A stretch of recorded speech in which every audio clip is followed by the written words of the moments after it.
Hai guys, jadi lama nggak, ini ada yang request sih. Jadi aku akan menuruti bagaimana perasaan dia tentang kamu sekarang. Ini kayak kartu emosi sih. Ini kartu kartu orang yang secara emosional tuh dewasa gitu. Orang yang enggak kekanak-kanakan dalam hal percintaan sih. Jadi terus mungkin orang yang kamu tanyakan itu sifatnya mirip kayak elemen air. Tunggu, bagaimana perasaan dia tentang kamu sekarang? hmm, oh wow, kok romantis sekali. Jadi kayak Four of Wands itu kayak orang yang merayakan. Terus ada juga yang bilang bahwa Four of Wands ini adalah kartu pernikahan. Aku nggak tahu ya kamu udah nikah atau belum, tapi kalau misalnya kamu udah nikah terus kamu kayak nanyain suami atau istri kamu, dia tuh kayak ngerasa bahwa rumahnya tuh stabil. Aku nggak tahu kamu ngapain nanya-nanya kayak begini, sedangkan hasilnya tuh kayak positif banget. Terus Page of Cups itu kayak kayak apa ya, orang yang masih berbunga-bunga di saat-saat lagi masih baru pacaran gitu, masih fresh. Apalagi tapi dia kayak agak parno. Kenapa dia parno? Dia parno karena dia parno takut ditinggalin.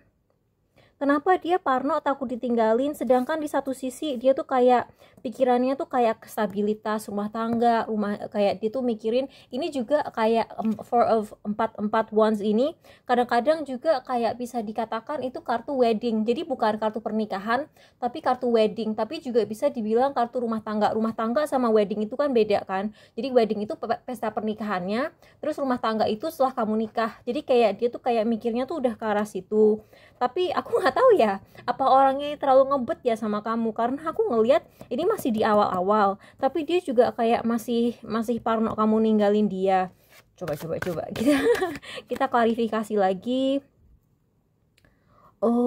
Aku ngerasa orang ini kayak dia insecure, tidak bisa memberikan apa yang kamu inginkan. Jadi mungkin dia kayak punya kecurigaan bahwa kamu atau keluarga kamu punya standar tertentu, terus atau mungkin dia insecure sama penampilan fisiknya.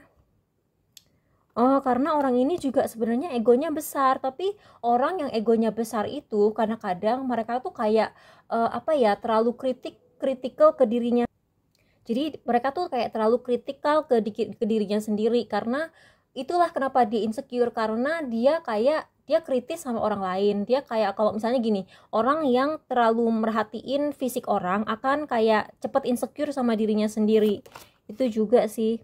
Terus dia tuh takut banget kalau hubungan kalian tuh stop. Tuh kan, dia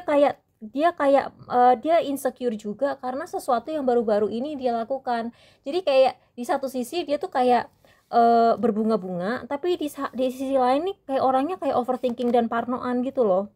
Tuh kan, orangnya tuh overthinking banget. Jadi aku nggak tahu ya, tuh dia kayaknya nyesel sih sama sesuatu yang dia omongin. Aku nggak tahu kamu beneran sakit hati sama orang ini atau enggak, tapi kayaknya misalnya gini, misalnya kamu ngedate gitu ya, misalnya kamu jalan bareng, terus dia mengatakan sesuatu, sebenarnya kamu nggak baper sih sama perkataan dia, tapi kayak dia setelah pulang, kok tadi gue ngomong gitu ya, apa dia ngerasa gimana kalau gue ngomong kayak begitu. Jadi begitulah. Jadi kayak kalau misalnya aku lihat dari sisi kamu sih nggak ada masalah, cuman dia tuh kayak overthinking, parno gitu loh. Hai guys, makasih ya udah nonton video ini. Kalau kamu menganggap video ini bermanfaat, aku boleh ya minta tolong doain aku sama keluarga aku sama kucing-kucing aku, karena belakangan aku baru sadar kalau 4-5 tahun terakhir aku ternyata disantet sama orang yang aku anggap tanda kutip sahabat aku sendiri, dan aku bener-bener gak nyangka. Jadi kalau misalnya kalian ada waktu, doain aku ya. Makasih banyak sebelumnya. Bye.